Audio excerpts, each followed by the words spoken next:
문석진 목사가 만난 사람. 오늘 이 시간은 한국 세움교회 담임 목사님이시면서 중독 치유 전문기관 CITS 대표로 수고하시는 김도형 목사님과의 인터뷰로 진행합니다. 안녕하세요, 목사님. 안녕하세요. 네, 반갑습니다. 반갑습니다. 네, 목사님이 하고 계시는 일과 관련해서 뉴욕에 오셨는데 하고 계시는 일을 간단하게 소개해 주시겠습니까? 예. 한 30년 됐나요? 이 일을 시작한 지가. 그리고 한국에 당시 한 160만 명의 알코올 중독자들이 있었는데요.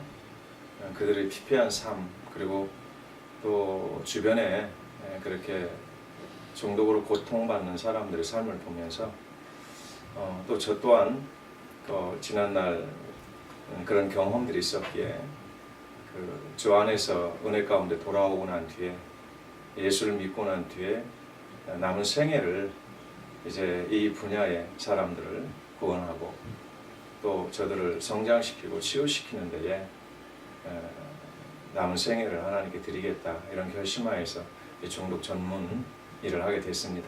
네. 뉴욕에 오시게 된 거는 뉴욕에 노숙인을 돌보고 있는 나눔의 집과의 MOU 체결을 위해서 오셨어요? 예, 그 부분도 있고요. 또 제 딸이 뉴욕에서 살아서 네. 거기도 방문할 겸 이렇게 네. 하나님께서 인도하신 것 같습니다. 네. 뉴욕 나눔의 집과의 MOU 체결의 골자를 좀 설명해 주시겠습니까? 예, 그 뉴욕 나눔의 집에 우리 이 목사님을 뵙게 됐는데 그곳에 이제 방문할 기회가 있어서 방문했습니다. 네. 그런데 그 안에 그 노숙인들이 다수 계셨어요. 그리고 그 노숙인들 중에서 약물 중독이든 아니면 그 알코올 중독이든 네. 또 지난날 그렇게 중독으로 고생했다고 하는 사람들이 있는 것을 보고 저희와 같은 맥락에서 일을 하시는구나 이런 생각을 가지고 상의를 드린 그 후에 이렇게 MOU를 맺게 됐네요. 네. MOU의 주 내용은 어떤 내용입니까? 우리 한국에서 이 중독 전문 사역을 한 그 여러 가지 방안들을 현재 이 뉴욕 나눔의 집에 있는 그 중독과 관련돼서 노숙인들이 되신 분들, 그분들을 돕는 그런 방향성을 첫째는 그 목적으로 가지고 더 나아가서 이제 뉴욕 전체에 있는 우리 한인들 대상으로 중독 관련 문제를 좀 도울 수 있는 그런 길이 되지 않을까 이런 어떤 핵심적인 그런 방안들을 논의했습니다. 네. 목사님은 그 기독교 금주 학교를 운영하고 계십니까? 예, 기독교 국제금주학교입니다. 국제자가 들어갑니까? 예. 네. 설명 좀 해주시죠. 이 문제는 한국 문제만이 아니다. 저는 오래전에 그 생각을 가졌습니다. 네. 그래서 분명하게 앞으로 물질 문화 문명이 발달할수록 그 사람들의 마음은 그 허무한 마음들을 가지게 될 거라는 것이 성경의 근거입니다. 그리고 당연히 또 그게 상식적이기도 하고요. 사람들이 돈을 벌거나 또는 문화가 뭔가 많이 발달됐을 때 끝내 추구하는 것이 향락적이고 또 이 향락이라면 빼놓을 수 없는 것이 이런 그 약물이나 또 알코올, 때로는 다른 어떤 오라, 도박 이런 것들의 그 게임이라든지 이런 것이 아니겠느냐.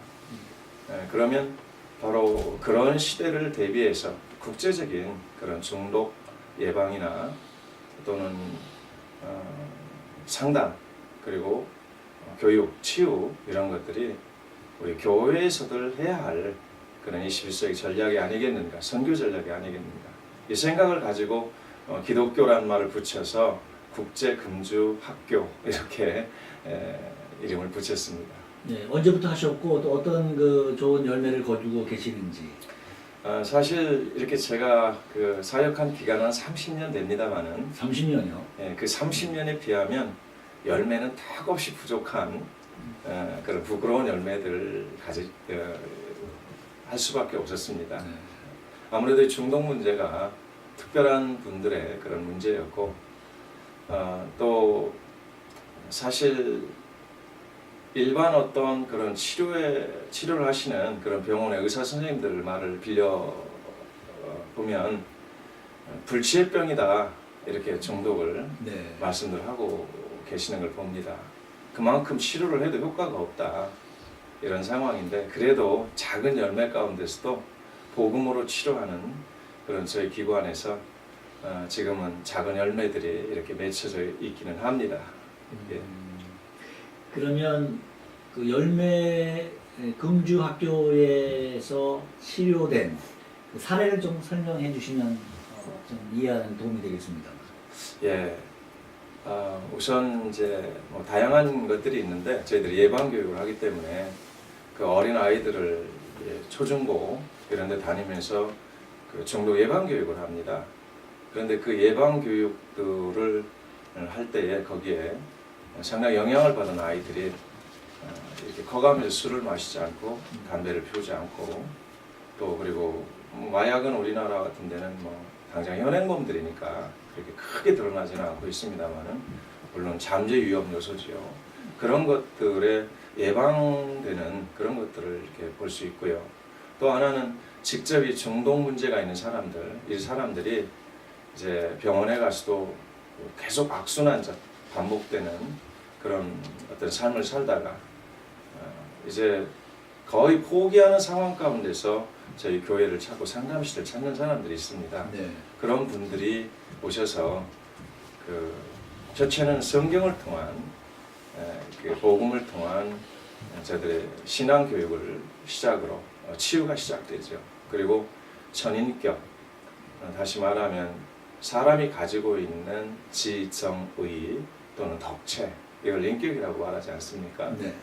여기에 저희가 덧붙이는 게 있습니다. 거룩한 것과 그 다음에 굳센 어떤 믿음. 그래서 저는 지정의 성강, 물론 덕체는 그 안에 포함되지만은 이것을 전인적 인격 이렇게 부릅니다만은 그 부분에 초점을 맞춰서 신앙교육과 함께 전인교육을 이들에게 이렇게 어떤 실행합니다.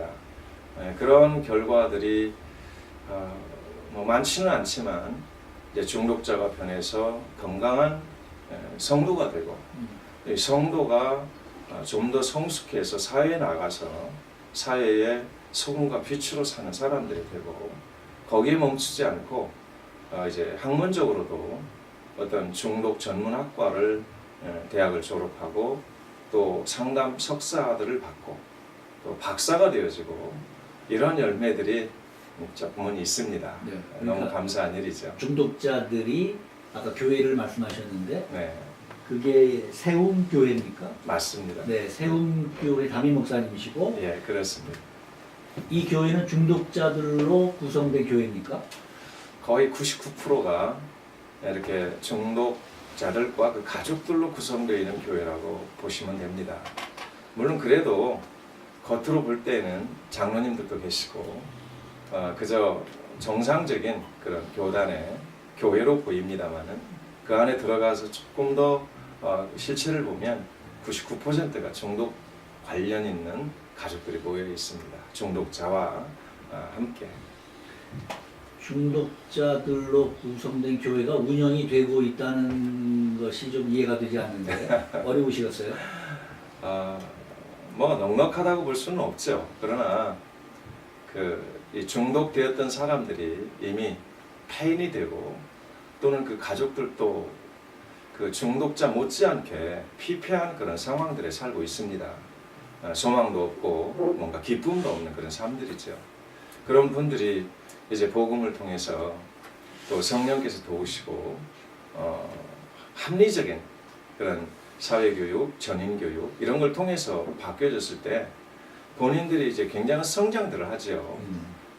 그래서 이 성장한 것을 또 다른 사람들 위해서 쓰도록 이렇게 교육을 받았기 때문에 이제 이 사람들의 나머지 삶은 거의 자기들의 삶이 아니라 중독 문제와 관련한 가족들 그리고 그 중독자들을 위한 그런 삶으로 자기들이 그렇게 인식을 하지요. 그래서 직장에 가서 돈을 벌거나 또는 조그마한 소창업, 비즈니스를 합니다. 그럼 그곳에서 어떤 경우는 뭐 11조는 거의 100% 다 드리고 있고요. 100%요? 예. 그리고 어떤 경우는 10의 2조도 드리고 음. 그 외에도 혹시 중독 문제에 대해서 어떤 특별한 사업을 해야 할 그런 어떤 상황들이 딱 발생했을 때 긴급하게 네. 이건 뭐 계산을 하지 않고 어떤 경우 자기가 있는 걸 다 털어내기도 합니다. 예, 그래서 자기들이 있는 걸 다 털어내서 그 일을 하게 하고 물론 털어낸다는 것이 조금 어감이 그렇습니다만은 하나님께 드리는 거죠. 헌신된 성도들이 네, 모였다. 맞습니다.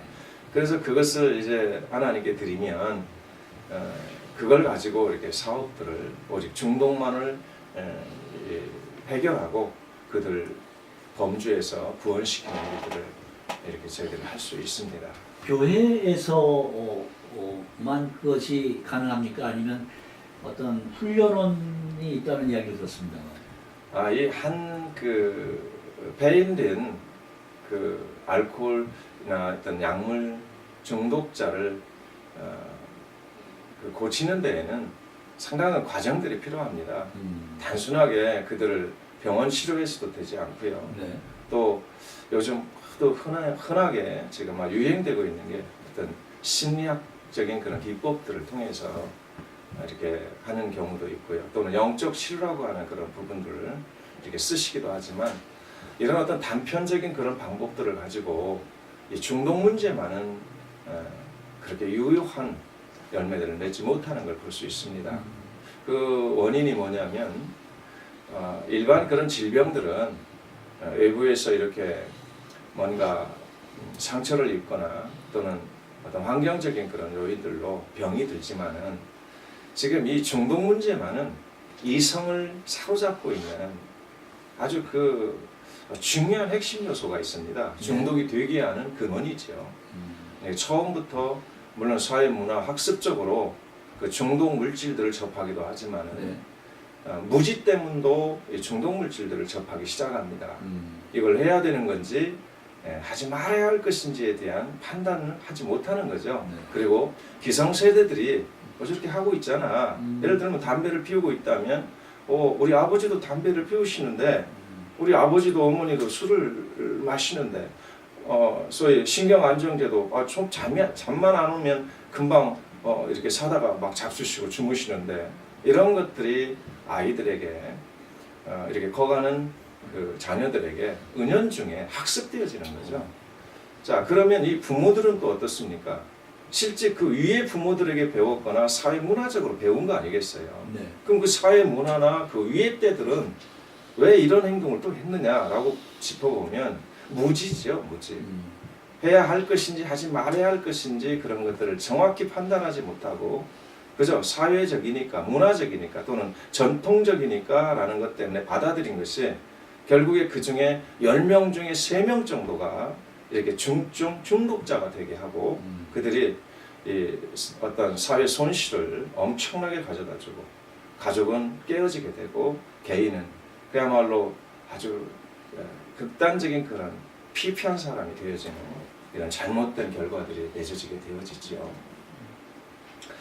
이런 어떤 과정들이 있기 때문에 그 치유의 방법을 잠깐 물어보셨는데 그 한 단편 가지고 되지 않습니다. 네. 첫째는 그들의 전 인식을 변화시켜주는 이런 노력이 필요하지요.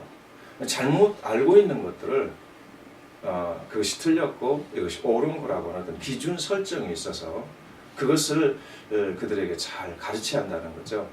그래서 그들의 인식이 변화가 되고 내가 지금까지 술은 그냥 마셔도 되는 걸로 알았는데 친구들끼리 기분 좋아라 또는 뭐 사업상 필요해서 또 어떤 분들은 혈액순환이 잘 되게 건강을 위해서 마신다 이렇게 알고 있는데 정확하게 의학적으로 또는 사회 어떤 문화적으로 또 그리고 특히 우리 기독교인들에게 중요한 건 성경 아니겠습니까? 성경에서 뭐라고 그걸 평가하느냐 이런 부분들을 종합해서 사회 문화적으로는 당신들이 그렇게 시작한 것이 결론적으로 10명 중에 3명은 완전히 정신병으로 평생을 왔다 갔다 하며 살아야 되는 열매를 맺는다.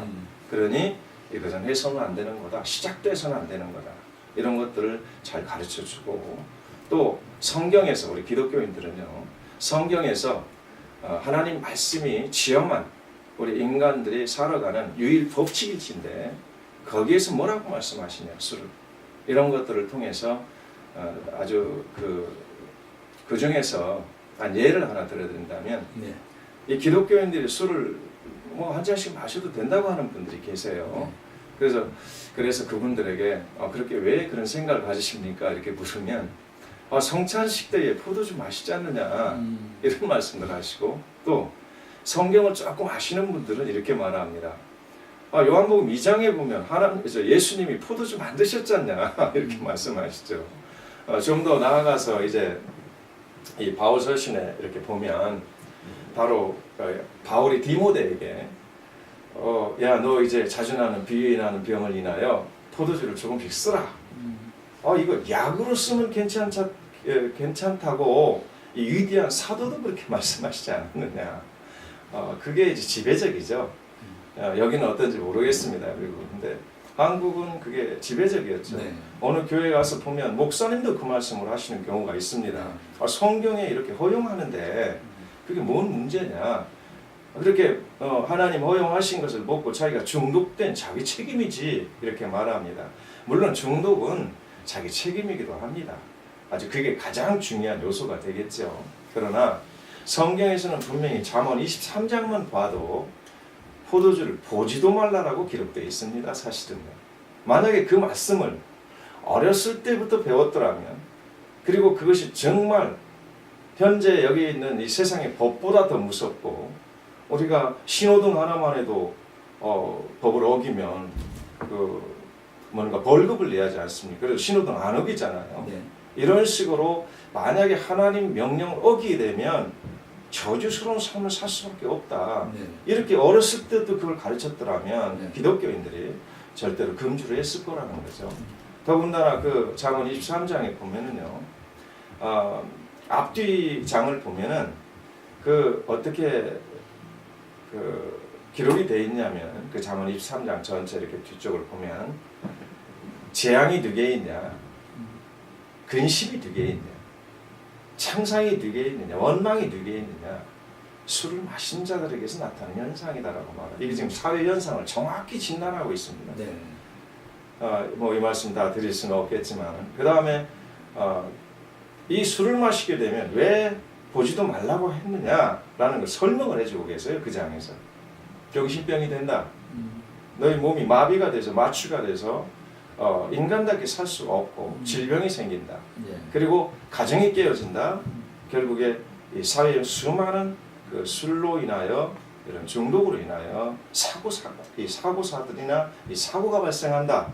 이게 전체적으로 행복을 깨트리는 일이기 때문에 하나님 나라는 아니라는 거죠. 그게 우리 교회에서 해서는 안 된다는 거죠. 네. 이걸 모르는 세속적인 사람들이야. 모르니까 그런다고 해도 성경을 들고 다니면서 그 안에 절대 금주를 명령하고 있는 이 성구들을 무시하고 사는 거죠. 전통에 또는 관습에 또는 자기 감정에, 때로는 거기에 중독되어서 일부러 그것을 외면하면서 합리화시키고 있는 게 이런 현상이죠. 네. 그래서 이런 부분들을 서로 이 부분을 일하는 분들이, 이 부분에서 일하는 분들이 같이 이렇게 머리를 맞대고 잘 연구를 하면서 복음적으로 치료하는 방안을 만약에 강구한다면 이건 굉장히 좋은 도움이 될 것이다, 이런 생각 같습니다. 네. 이번 뉴욕 방문 기간 동안에 뉴욕 나눔의 집을 방문하셨어요. 네. 네. 보시고 어떻게 느끼셨는지에 대해서 좀 말씀해 주시고요. 저는 이 미국이라는 것이 굉장히 선진국으로, 제가 이 미국에 대해서 잘 알지 못합니다. 사실 한국에서 중동 일만 이렇게 오랫동안 해오다 보니까 그 외국에 대해서 잘 모르고, 특히 미국에 대해서 잘 알지 못하지요. 그냥 그 매체를 통해, 방송 매체나 주변 책이나 또는 주변에 사람들을 통해서 이렇게 들은 정도의 정보인데, 사실 우리 뉴욕 나눔의 집에 와서 거기 계신 분들을 보면서 우리 한국보다 열악한 상황 속에서 이런 분들이 이렇게 보호를 받고 있구나. 사실은 그런 느낌이 이렇게 들었습니다. 네. 그렇다면 정말 우리 미국에 특히 고국을 떠나서 사시는 우리 한인 사회에 이런 분들이 계시다면 이거는 적극적으로 도와서 정말 우리 한국 민족들이 세계에 나아가서 수준 있게 산다고 하는, 물론 그런 분들도 많이 계시지만 이렇게 낮은 자리에서 이런 보호를 받고 살아야 할 민족이 아니라 그 수많은 다민족들을 지도하며 살아가야 하는 민족들로서 뭔가 도움을 좀 줘야지 않겠느냐, 이런 생각이 우선 들었습니다. 네. 그래서 거기에 또 하나, 참 미국 목사님들 편안하게 이렇게 목회하시는 줄 알았습니다. 사실은요. 그런데 우리 그곳에 대표되시는 우리 박 목사님께서, 박성훈 목사님. 예, 박성훈 목사님께서 정말 거의 일반 목회를 접으시면서까지도 이제 그 일을 이렇게 하시려고 하는 그 마음을 제가 이렇게 읽었습니다. 네. 그래서 상당히 제가 감동을 받고요. 네. 부족하지만 한국이 어떤 물질로도 부족하고 사실은 어떤 학문적으로도 부족합니다. 그러나 저희들이 그동안 실생활 속에서 임상적으로 경험하고 또 저들을 지도하고 그래서 치료되었던 복음으로, 복음이 항상 핵심이지만 좀 더 구체적으로 말씀드리면 성경이죠. 성경으로 치료하는 그런 법들을 같이 우리 대표 목사님하고 잘 논의하면서 여기 접목을 시킨다면 그 어려운 그런 환경 속에 있는 사람들이 주님 안에서 자유함을 얻고 좀 더 행복한 삶으로 나가지 않을까, 이런 생각을 했었습니다. 네. 그런 나눔의 집 같은 그 노숙인들을 보호하는 기관들이 어떤 환경에서 어떻게 되어야 한다고 생각하시나요? 제가 이제 방금 앞에서 말씀드렸지만 너무 열악하구나. 사실은 인간은 기본 욕구를 가지고 있습니다. 어느 한계, 조금 안전하고 평안하고 기쁨 그리고 감격이 있는 그런 곳에 살기를 원하는, 네. 이것이 우리 누구나 가지는 기본 욕구 아니겠습니까? 네. 실제 노숙자들이나 중독자들도 그것이 사라진 것은 아닙니다. 그런 기회를 상실하고 누군가가 그걸 제시를 하지 않을 뿐이죠. 네. 그런데 제가 느낀 것은 그곳에 너무 열악하다. 이런 곳에서는 정말 하나님의 특별한 기적과 같은 능력이 아니고는 더 많은 사람들에게 변화되어서 행복하게 살 수 있는 길을 제시하는 데에 제한이 될 수 있다. 그 말은 이런 말이죠. 복음의 능력이나 여기서 일하시는 그 우리 담임 목사님이 어떤 능력이 부족하다 이것보다는 네. 그런 능력들, 우리 복음의 능력과 그 목사님이 가지시는 그리스도의 사랑을 펼치기도 전에 그들이 도망갈 수 있다는 거죠. 기회가 상실되는 거죠. 네. 누군가가 그들을 치료한다거나 또는 고친다 했을 때 하루아침에 되는 게 아니지 않습니까? 네. 뭐 조그마한 풀 하나도 아무리 빠르게 자라는 것도 며칠 지나야 싹이 나는 건데, 네. 그렇다고 보면 제대로 복음으로 뭔가 저들을 변화시키고 또 전인격을 변화시켜서 훌륭한 그런 인격과 사회의 봉사자들을 만들기도 전에 그런 열악한 환경 속에서는 나가버린다는 거죠. 조금 좋은 데 있으면 가버리고, 네. 또는 잠시 자기가 이렇게 도움을 받다가 잠자리가 없거나 뭐 할 때 이렇게 도움을 받다가 그런 것이 생기면 그냥 나가버릴 수 있는 열악한 환경이더라. 제가 이걸 느끼게 됐습니다. 네. 그래서 정말 필요한 것은 어떻게 생각하실지 모르지만 내 집보다 더 고급스럽게 하라는 말은 아닙니다. 네. 내 집보다 더 쾌적한 것, 이런 것들을 만들어서 사회에서 정말 그 힘들고 어렵게 노숙을 하던 분들이 거기에 들어왔을 때에 혹시 나가라고 할까 싶어서 걱정이 되는, 네. 이곳에서 평생을 살라고 한다고 해도 살고 싶은, 네. 이게 필요합니다. 그래서 그렇게 그분들이 스스로 나가지 않고 있는 동안에 네. 이제 우리 목사님 뭐 하시겠습니까? 오직 성경을 통해서 그리고 전인격을 변화시키는 전인 치유를 통해서 네.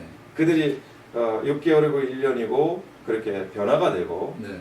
자 이제 뭔가 새로워졌을 때 나가서 직장도 잡을 수 있고 네. 또 조그마한 사업, 비즈니스도 할 수 있고 준비돼서 나갈 수 있는 기회가 열악한 곳에서는 안 된다는 것이죠. 네. 이게 요지입니다. 그렇군요. 알 수만 있다면 저희들은 이렇게 물질의 그런 풍족은 없기 때문에 물질로 도울 수는 없습니다만은 아무래도 뭐 뉴욕 지역에 비즈니스를 크게 하시는 분들도 있으실 거고 우리 한국 민족들을 특별히 사랑하시는 분들이 있으실 거 아니겠어요? 크리스찬들 중에서 네. 그런 분들이 그런 좋은 환경을 앞으로 10년, 20년을 내다보시면서 만들어 주신다면 혹시라도 저는 모르겠습니다. 미국이 어떤 상황인지 네. 그렇다면 10년, 20년 후에는 우리 한인들 중에서 노숙자나 중독 문제에 이렇게 고생을 하는 사람들이 아주 없을 수는 없겠지만 네. 많이 줄어들지 않을까 네. 이런 기대를 이렇게 해봤습니다. 중독 문제에 관해서 네. 교회의 그 할 일, 네. 시간이 많지 않기 때문에 간략하게 좀 설명해 주시겠습니까? 아. 목회자와 교회의 할 일. 예, 알겠습니다. 너무 이 범주가 커서 네. 간략하게라고 말씀드려서 좀 어디를 잡아야 할지 네. 바로 생각이 안 납니다만은 이런 것 정도로 말씀을 드리고 싶습니다. 무조건 목회자들이나 또는 교회가 그냥 먹이고 재우는 일은 좀 지양해야 된다.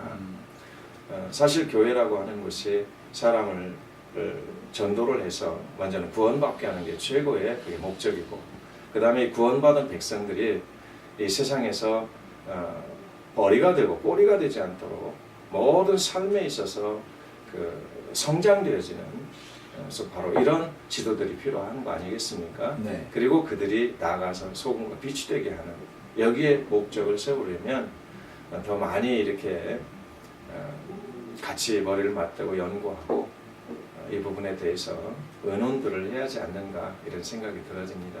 다만 이제 교회가 복지 또 이 중독 문제를 할 때에는 전문가를 만들어야 할 필요가 먼저 있습니다. 그래서 교회에 담임 목사님께서 만약에 이 부분에 직접 뛰어들 수 없다면 어떤 게 없을 수도 있으세요. 일반 교인들 때문에 아직 인식이 이 중독자들에 대해서는 가까이 할 수 없는 같이 어울릴 수 없는 그런 분들이 있으시기 때문에 우리 일반 성도님들도 얼마나 소중하신 분들입니까? 네. 그분들에게 피해가 가면 안 되잖아요. 네. 그래서 그분들을 잘 이렇게 지키고 또 성장시키는 교회라면 각 교회에서 한 명씩은 이 중독 전문가를 만들어내면 됩니다. 네. 그리고 교회에서 여유가 좀 있는 교회는 산하의 선교부를 하나 조직을 해서 네. 이 선교부는 거의 독립된 단체로 지원을 하면서 교회에서 네. 물론 교회 산하에 있습니다만은 중독 우리 형제 자매들 그리고 그 가족들을 대상으로 전적으로 목회를 하는 그런 선교기관을 하나 만든다면 아마 큰 교회에서 몇 개만 만들어도 이건 굉장한 이 뉴욕주에 도움이 될 거라는 생각이 들어집니다. 그래서 그런 전문가가 필요합니다. 먼저 전문가 배출. 또 하나 할 수 있다면 이런 교회들이 여기도 신학교가 있죠. 네. 이런 신학교에 이 중독 학과를 빨리 개설을 하신다면 이 사회 대학들보다도 먼저 선점을 하게 될 거고요. 그리고 많은 중독 전문 신학교를 나왔다 그러면 내가 전문적으로 중독 사역을 하지 하던 그것들을 잘 이해하고 도울 수 있는 그리고 유효하게 21세기 선교 전략으로 삼을 수 있는 바로 그런 어떤 좋은 방안이 될 수 있다 이렇게 말씀드리고 싶습니다. 네. 짧은 시간 동안 아주 귀한 말씀을 잘 사례와 또 요약해서 전달해 주셨는데 이제 마지막으로 이번 나눔의 집 방문과 또 뉴욕의 이 방문을 통해서 앞으로 계속적인 이런 교류와 협력이 이루어져야 되겠죠? 네, 그렇습니다. 마무리 한번 말씀해 주시고 오늘 마치겠습니다. 네, 이 중독 문제는 앞에서 말씀드렸지만 지금 요즘 모든 교회가 전도가 되지 않는 때입니다. 특히 불신자 전도는 거의 없다시피 하는 그것이 아마 국제적인 그런 상황인 것 같습니다. 그런데 가만히 앉아서 선교할 수 있는 것이 바로 이 중독 문제입니다. 네.